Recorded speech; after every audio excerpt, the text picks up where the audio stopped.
C'est la rentrée avec Voyage Antillais. Profitez de nos promos exclusives à 521 € vers la Guadeloupe et la Martinique.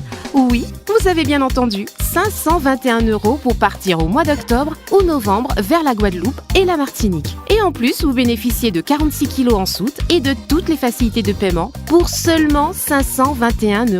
Nombre de places limitées, alors n'attendez plus et rendez-vous dans nos agences de Paris et de Saint-Denis ou sur notre site internet voyageantillais.com. 521 €, les vacances qui continuent avec Voyage Antillais. Voyage Antillais, le lac qui fait voyager. Hexagone, actualité. Le maire de Sétane, en Guadeloupe, Franck Baptiste, est avec nous aussi pour cette 106e édition du Congrès des maires. Nous sommes toujours ici, les Moulineaux, où depuis 3 ans maintenant, eh bien, c'est ce palais des congrès qui reçoit les élus pour cette journée consacrée aux Outre-mer. Franck Baptiste, évidemment, on a parlé de thèmes importants qui concernent la Guadeloupe, la Martinique, notamment votre commune, en matière de l'eau, toutes les difficultés que les gens rencontrent aujourd'hui, la population. Et puis, il fut question également de la vie chère. Oui, évidemment, c'est un jour important dans l'année de se réunir avec l'ensemble, je dirais, des maires de l'outre-mer. Et c'est vrai qu'aujourd'hui, à ici les Moulineaux, palais de congrès, nous avons effectivement évoqué les problèmes de l'eau et de l'assainissement. Et comme vous le savez, c'est vrai que c'est un combat que nous, les maires, que nous menions avec le syndicat eau et assainissement. Et c'était aussi un moment pour écouter chacun dans leur département ou territoire d'outre-mer pour évoquer leurs problèmes et partager un petit peu les problématiques que nous rencontrons au niveau de cette affaire. Bien évidemment, nous avons eu certainement des interventions assez, je dirais, directes envers le gouvernement, mais aussi envers nous-mêmes aussi, parce qu'il y a une façon aussi de présenter l'affaire pour que nous puissions avancer normalement dans les investigations que nous faisons par rapport à nos populations. Eh bien, je pense que c'est très bien. On a pu répondre à un certain nombre de questions. Le ministre d'Outre-mer est venu à notre rencontre et nous a donné partiellement quelques réponses. Il ne nous satisfait pas tout à fait, mais enfin, il a pu quand même donner quelques réponses. Ensuite, sur la vie chère, je pense que là aussi, c'est un travail qui nous concerne. C'est une affaire qui nous concerne tous. Et nous sommes tous impliqués dans cette affaire-là. Je pense qu'avec nos sénateurs, avec nos députés, ils ont pu mettre en évidence pour réétudier le fonctionnement, je dirais, de cette vie chère. Cette vie chère parce que les prix, les produits qui partent de l'Hexagone, il faut décortiquer comment ça part. Ça part à un prix et ça arrive à un autre prix. Et quand je vois, par exemple, on a cité tout à l'heure, par exemple, un paquet de biscuits qui coûte 3 € à l'île de la Réunion et qui coûte 6 € à l'île de la Martinique. Et il y a un problème, parce la que Réunion la distance n'est pas la même. à pratiquement 12h30 pour arriver à l'île de la Réunion et je dirais pour la Martinique, c'est tout près. Donc par conséquent, il y a un problème. Donc je pense que nous devons aussi nous imprégner du départ de ces produits pour que nous puissions avancer et faire la clarté dans la répartition de ces prix-là. Sinon, nous aurons des augmentations à tout bout de champ. Nous sommes toujours avec ces élus qui viennent des régions d'outre-mer pour cette 106e édition du Congrès des maires qui se passe la journée des élus d'outre-mer ici, à les Moulineaux. Avec moi, Didier Laguerre, le maire de Fort-de-France, qui a fait une intervention très remarquée cet après-midi ici, puisqu'il prend les questions ce matin de la veille de l'eau, et puis cet après-midi, une question d'actualité qui touche directement les Antilles, notamment la Martinique, la lutte contre la vie chère. Alors vous avez abordé ce sujet sous une forme un peu particulière en disant votre regard véridique sur ce qui se passe sur cette vie chère en Martinique. Oui, on est confronté à une crise de fond en Martinique, mais dans les Outre-mer d'une façon générale sur la question de la vie chère, qu'on a essayé d'attribuer à l'octroi de mer qui est prélevé pour alimenter entre autres le budget des collectivités locales. Le problème de la vie chère, c'est un problème de fond. C'est un problème du système économique qui ne permet pas le développement normal de la concurrence et donc la baisse des prix. C'est un système économique qui, au contraire, crée de la concentration économique et donc une flambée des prix. Et donc, si on veut répondre à ça, je pense que le moment est arrivé. Le Premier ministre s'est engagé sur une proposition de loi d'orientation et programme porté, alimenté, nourri par des élus martiniquais notamment. Mais je pense que le moment est arrivé de changer complètement ce système et définitivement pour casser ce modèle de la vie chère. Oui, c'est ce que j'ai dit cet après-midi. Les initiatives prises par Victorien Lurel, ministre à l'époque, sénateur aujourd'hui, ou par Eric Barrette, qui était aussi ministre de l'Outre-mer. Toutes ces initiatives montrent qu'il faut une réponse systémique et définitive à la question du modèle économique outre-mer qui ne peut pas être un modèle ultralibéral, prédateur, basé sur la concurrence, alors que nos territoires, même si on parle des outre-mer, on est des territoires différents, 12 au total, et chaque territoire est particulier. Et donc il faut casser ce modèle-là et faire en sorte qu'on ait une véritable démocratie économique et un véritable accès à l'initiative locale économique et à la production locale. Et pour ça, il faut s'attaquer aux problèmes de fond, les concentrations et les monopoles. En tant que maire de Fort-de-France, vous avez vu venir ces événements importants à la Martinique ? Vu venir. Je ne dirais pas que j'ai vu venir en tant que maire de Fort-de-France. J'ai interpellé l'État depuis de très nombreuses années, maintenant de trop nombreuses années, sur le niveau de violence sur nos territoires, sur le niveau de circulation des armes à feu, des armes automatiques, des armes de guerre. J'ai interpellé l'État sur les problématiques de misère qui s'installent et la progression de la pauvreté. Je me suis battu pendant 10 ans pour obtenir que la politique de la ville reconnaisse les quartiers de la géographie prioritaire de Fort-de-France, où on a sorti des quartiers comme Floréal, comme Dillon de la géographie prioritaire. Je me suis battu pour qu'on ait une cité éducative sur le quartier de Sainte-Thérèse. On voit bien que ça explose chaque fois de ce côté-là. Donc oui, ça fait un moment que j'alerte sur ces signaux faibles qui montrent que les choses se dégradent. Chez nous en Martinique, en particulier à Fort-de-France. Donc oui, ça fait un moment que j'interpelle, ça fait un moment que je me bats sur l'octroi de mer, sur les problématiques de finances des collectivités locales, pour faire prendre conscience à l'État, en réalité, que sa réponse n'est pas adaptée à la nature de nos problèmes et qu'une réponse traitée de la même façon des situations identiques, ce n'est pas de l'égalité, c'est de l'inégalité. Vous avez eu des nuits très très dures ces temps derniers, entre tout ce qui se passait la nuit sur une ville comme de Fort-de-France. Oui, c'est normal que j'ai des nuits dures et courantes. Lorsque vous avez des quartiers qui flambent, lorsque vous avez des accès, des éruptions de violence dans nos quartiers, sur le centre-ville, même sur la Martinique, c'est normal que les temps soient durs et difficiles, mais c'est normal aussi de retourner le lendemain matin, de retourner au combat. Et je veux en profiter pour saluer les équipes municipales, les forces de l'ordre d'une façon générale, mais les équipes municipales qui tous les matins retournent nettoyer, rouvrir la circulation, permettre à la vie d'essayer de reprendre son cours tous les matins inlassablement et parfois sans vraiment les outils de protection normaux que j'aurais dû leur fournir, mais ils y vont pour ouvrir la circulation. Donc oui, c'est une période qui est difficile et oui, ça fait mal de voir quand vous êtes élu local, ça fait mal de voir que, comme on dit en créole, nous cabris les propres cailloux. Autrement, nous je me trouve à présent, après ici les Moulineaux, à la porte de Versailles, où le congrès se poursuit jusqu'à jeudi. Michel Barnier, le Premier ministre, devrait clôturer cette 106e édition. Avec moi, bien sûr, toujours des élus des régions d'Outre-mer et avec la maire de Baie-Mahault, la commune de Baie-Mahault, Hélène Polifolt, qui est présente, alors, qui a suivi aussi les débats hier, alors qui est aussi à la porte de Versailles, qui va donc suivre aussi les différentes tables rondes ici. Qu'avez-vous retenu sur cette journée des élus d'Outre-mer hier ? Écoutez, hier, ça a été une journée, bien sûr, comme chaque année, bien que je ne viens pas chaque année, ça fait pratiquement 5 ans que je ne suis pas venue. Mais ce que j'ai surtout retenu, c'est que nous sommes de nombreux territoires, et pas seulement la Guadeloupe, la Martinique était présente, la Guyane, mais aussi Mayotte, des territoires de Polynésie, du Pacifique aussi également.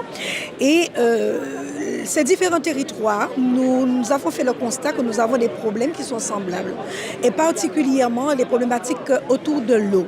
Alors chez nous en Guadeloupe, c'est vrai, de grosses difficultés pour de nombreuses communes, beaucoup de tours d'eau, l'eau qui manque aussi également dans les robinets pendant un certain nombre de jours.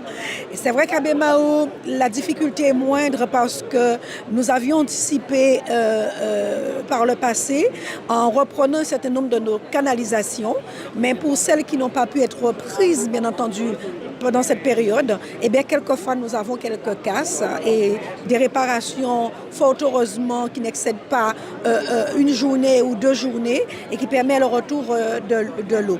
Mais sur l'ensemble du territoire guadeloupéen, ce que nous vivons surtout sur notre territoire, eh bien, c'est la solidarité, parce qu'il faut permettre à d'autres communes de pouvoir bénéficier de ce liquide précieux. Et donc, par conséquent, avec les tours d'eau, il nous arrive sur Bemao de ne pas pouvoir en avoir. Mais d'une manière générale, on l'a dit, l'ensemble des territoires, Guadeloupe, Martinique, nous vivons au quotidien cette difficulté puisque par le passé, beaucoup le disent, il faut pouvoir avoir un langage de franchise, eh bien, il y a un certain nombre de travaux qui pouvaient être réalisés et qui n'ont pas été réalisés, bien sûr. L'après-midi, nous avons surtout discuté de vie chère, voilà, et c'est surtout, nous avons entendu le cri de la Guadeloupe, le cri de la Martinique surtout, puisqu'il y a des événements en ce moment même sur la Martinique depuis quelque temps. Et on nous a démontré, on a vu combien, à partir d'un petit montant, on se retrouvait avec un montant quelquefois multiplié par 3, bien entendu. Et ça, on s'est rendu compte que ça ne pouvait plus durer. Et donc, on a quelques esprits qui se sont échauffés, comme on le dit chez nous, dans le langage guadeloupéen. Ça a chauffé dur. Mais c'est normal, puisque chez nous, je prends l'exemple d'une personne aînée. Ceux qui sont encore au travail, qui ont les 40%, on arrive à giminer, comme on le dit chez nous dans notre langage guadeloupéen. Mais ceux qui sont retraités, qui perdent les 40%, eh bien, c'est quand même beaucoup plus dur. Surtout si on n'a pas eu le temps de construire dans sa jeunesse. Donc, il faut continuer à payer un loyer. Avec cette petite retraite, il faut pouvoir se nourrir. Plus la vie chère. Plus la vie chère, mais oui, il faut se nourrir et la vie est chère. Donc, on a, c'est vrai, beaucoup de personnes qui vivent dans des situations extrêmement difficiles, qui avaient une situation médiane quand on était au travail et qui subitement se retrouvent aux portes de la pauvreté quand on tombe à la retraite. Donc, ce sont des choses qui ont été, en tout cas, qui ont émergé, mis, comme on le dit, sur le tapis chez nous. Et on a pu interpeller un certain nombre de personnes présentes, notamment la ministre, vous l'avez vu, sur ces affaires-là. Et bien entendu, et on a compris que la situation était difficile et restera bien longtemps difficile, puisque le plus gros souci que nous avons et auquel nous sommes confrontés, eh bien, c'est celui du monopole d'un certain nombre de commerces, particulièrement les revendeurs, bien sûr. Et on a compris, quand ils essaient de faire leur marge, eh bien, chaque fois, c'est plus, et on se retrouve à multiplier par 3. Alors voilà un petit peu ce que nous avons, en tout cas tous les maires, nous avons pu mettre sur le tapis en espérant que des changements seront opérés. On a vu bien, des textes sont sortis, il y a des petites choses à revoir qu'il faut réinventer, puisque ce n'est pas forcément toujours le mieux pour nous. Et donc on espère que ça va pouvoir avancer, puisque dit-on souvent, il ne faut pas le dire, que les maires ne font rien, les maires interviennent. On intervient à notre niveau, avec les moyens que nous avons, nous travaillons, nous faisons de notre mieux. Et bien entendu, on peut aller encore plus loin, mais fût-il déjà avoir les réponses à nos problématiques et les accompagnements et les finances qui vont avec pour nous permettre d'aller plus loin. Avec moi, Adéliane Lino, qui est adjointe au maire de la commune de Mana, qui a suivi les débats hier. Alors, 2 mots sur cette journée consacrée aux élus d'outre-mer. Alors, hier, j'ai participé aux différents débats, dont la vie chère et sur l'eau. Nous avons vu que chaque commune, chaque département avait les mêmes problématiques. Et nous essayons de discuter entre nous et également rencontrer d'autres personnes. Mais les solutions, on ne les a toujours pas eues de la part du ministre de l'Outre-mer. Oui, alors le président de l'association des maires de Guyane nous disait la préoccupation des Guyanais avec cette sécheresse et fluctuation de l'eau hier. C'est ça chez nous, surtout dans l'ouest guyanais. Nous sommes dans un département où il y a des communes enclavées et la sécheresse est là. est là et les enfants surtout ne peuvent pas aller à l'école parce qu'il y a parce que le transport fluvial chez nous est important pour les communes du fleuve. Merci à vous, c'est votre première venue ici. Oui, c'est ma première participation et je trouve que c'est vraiment enrichissant. J'ai rencontré d'autres élus avec qui je peux échanger puisque je suis élue à l'éducation. Et vraiment demain, il y a des ateliers sur l'éducation et sur la santé mentale qui est important pour les enfants et également pour les agents de la municipalité.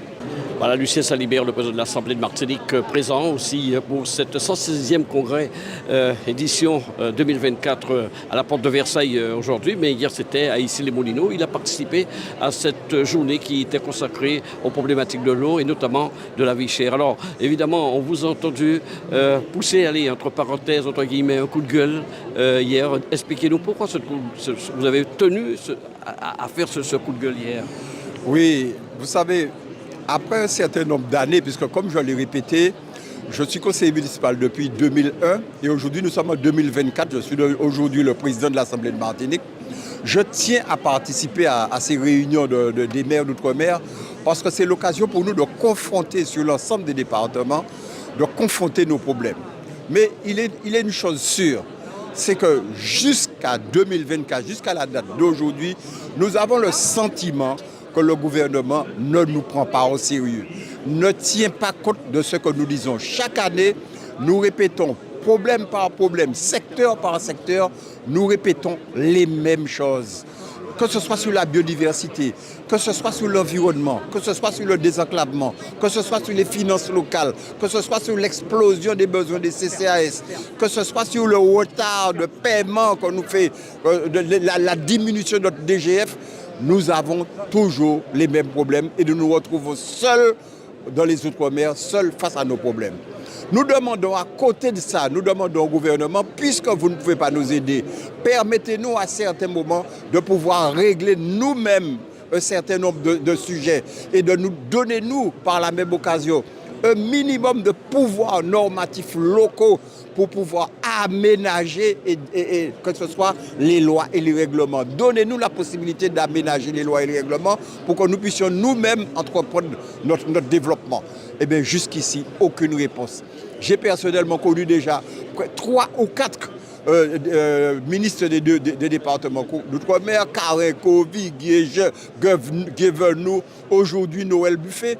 Eh bien, nous répétons chaque fois les mêmes problèmes, nous faisons les mêmes propositions. Rien n'avance, rien ne se passe.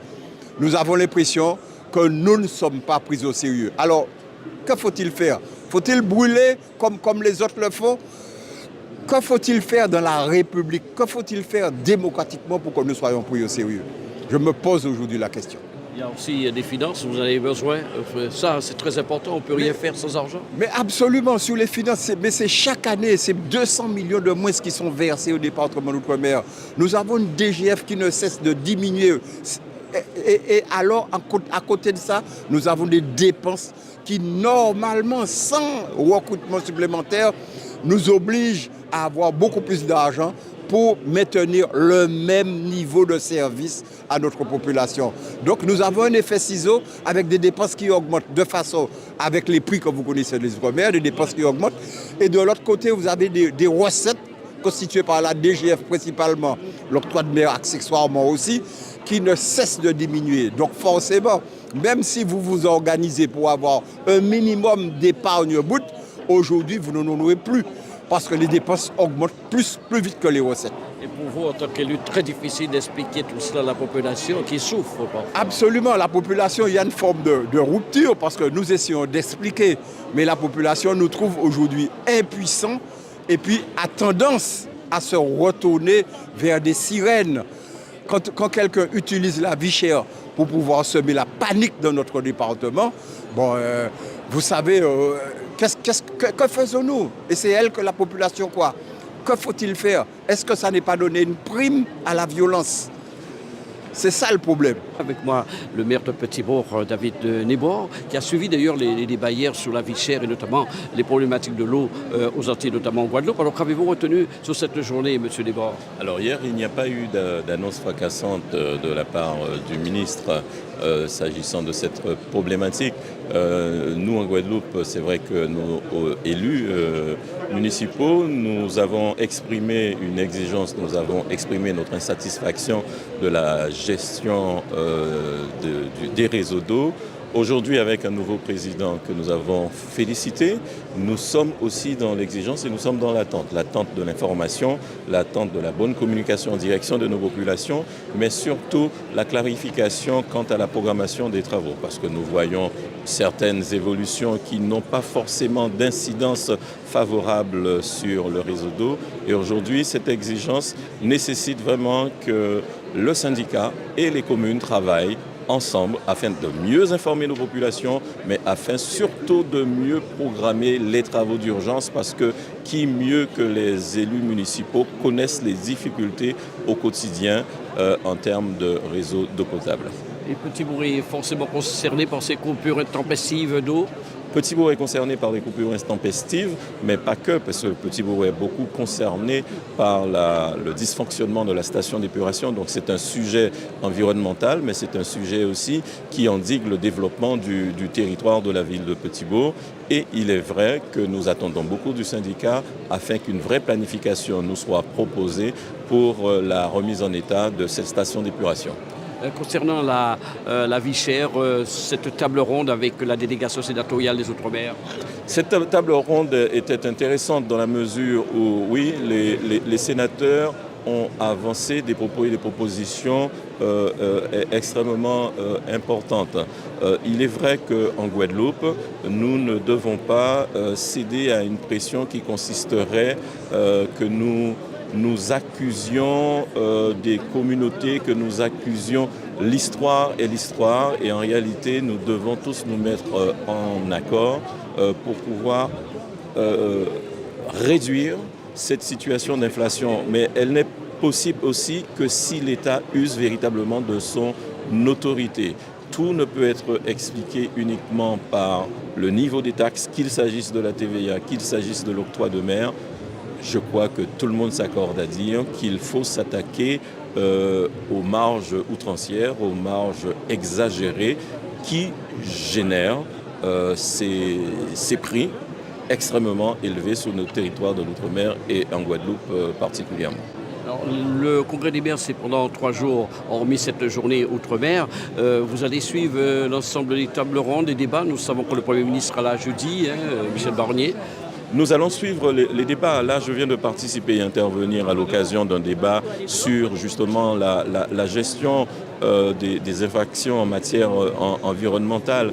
Nous faisons face à des actions de voyous en matière de dépôt sauvage de déchets, ce qui porte une atteinte à notre environnement, ce qui porte une atteinte au cadre de vie des petits bourgeois. Et il est vrai qu'aujourd'hui, nous avons parlé de l'expérience de Petit-Bourg pour endiguer cette atteinte à l'environnement, à cette dégradation du cadre de vie des petits bourgeois. Et effectivement, lorsque nous sommes à l'écoute de nos collègues de la France hexagonale, nous nous rendons compte que la plupart des maires, surtout les maires ruraux, sont confrontés à cette difficulté. Nous devons mettre en place des outils courageusement, faire de la sensibilisation, faire de la surveillance, mais surtout aussi savoir sanctionner parce que nous sommes dans une situation extrême de dépôt de sauvage. Alors, c'est intéressant pour nous d'être ici aujourd'hui et toute cette semaine parce que nous allons partager des expériences, nous allons rencontrer des acteurs, nous allons rencontrer des partenaires institutionnels tels que le Cézanne qui va accompagner les collectivités en matière environnementale. Nous allons rencontrer des acteurs qui portent des outils modernes, innovants pour mieux nous aider à faire face à la gestion de nos territoires et assurer non seulement un meilleur développement, surtout un meilleur cadre de vie de nos concitoyens. Oui, sur la question de l'eau, je suis en plein dedans quand il y a des ruptures de canalisation, l'arrêt de la distribution de l'eau. puisque je suis amenée avec ma réserve communale à distribuer des bouteilles d'eau au niveau des communautés du Lamentin, puisque je suis l'élu en charge de la sécurité. Donc quand on parle de sécurité alimentaire, eh bien, il y a aussi cette partie-là, distribution de l'eau. On a souvent des coupures. Et il y a un point qui m'interpelle et chaque fois que j'essaie de le mettre sur la table, je n'ai pas de réponse. On a une difficulté dans la distribution de l'eau. Quand je le regarde dans tous les dom-toms, et on continue à utiliser l'eau pour les incendies. Alors quand j'entends dire qu'au niveau de la sécheresse, la Guyane commence à avoir des incendies, des grosses difficultés, et aussi des feux de forêt, on nous prévient toujours que dans tant de temps, on sera dans cette difficulté-là, comme en métropole, mais personne ne parle de l'utilisation de l'eau lors des incendies. Ça revient à dire qu'un jour, on aura à faire un choix entre l'eau et laisser une entreprise brûler. Donc il y aura ce choix-là et je pense qu'il faut qu'on se mette à réfléchir là maintenant parce qu'il ne faut pas qu'on arrive à ça. Cela fait des années que ce problème existe. On peut parler d'exaspération de la population aujourd'hui. Oui, il y a une exaspération de la population parce que quand il y a un problème, ça tombe sur l'élu. C'est la faute des élus. Et c'est pour ça qu'on essaie de diminuer l'impact sur la population, qu'on essaie de travailler sur une gestion de l'eau qui soit plus adéquate avec la demande, puisque c'est la communauté d'agglo et la structure de la communauté d'agglo qui travaille sur ça. Mais il faut savoir que l'eau a été pendant des années gérée par un seul prestataire. Et on est toujours dans cette histoire de monopole.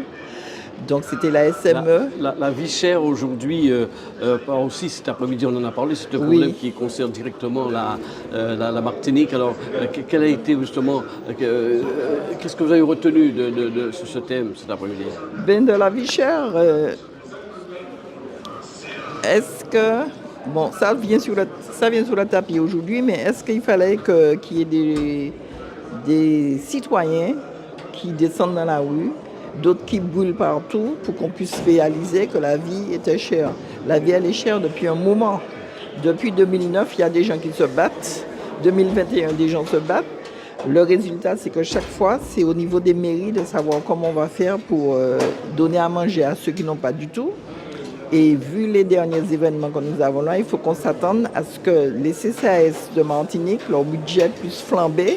Parce qu'avec tous les chômeurs que nous avons dû aux événements, on aura d'autres problèmes que vous aurez affrontés. On aura des problèmes et il faudra qu'on puisse accompagner cette population parce que c'est aujourd'hui une population silencieuse, les gens qui sont dans le besoin, mais je pense qu'un jour ils vont crier. O News Radio sur outremernews.fr.